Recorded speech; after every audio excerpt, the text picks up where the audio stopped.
तू गोदिया ये छठी माई कोसी भरावाईनु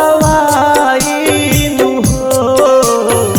भरी दा तू गोदिया ये छठी माई कोसी भरावाईनु हो।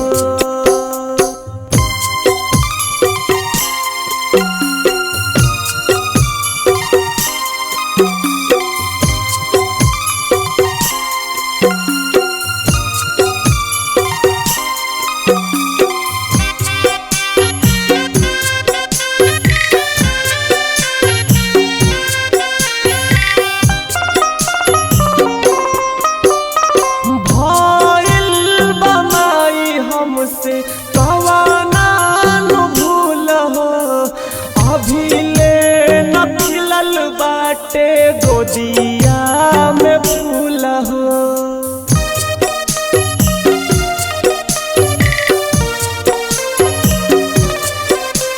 भाइल बमाई हमसे कवाना न भूल हो, अभी ले न खिलल बाटे गोदिया में फूल हो। सोची सोची फटे लागल छतिया अब आवता रो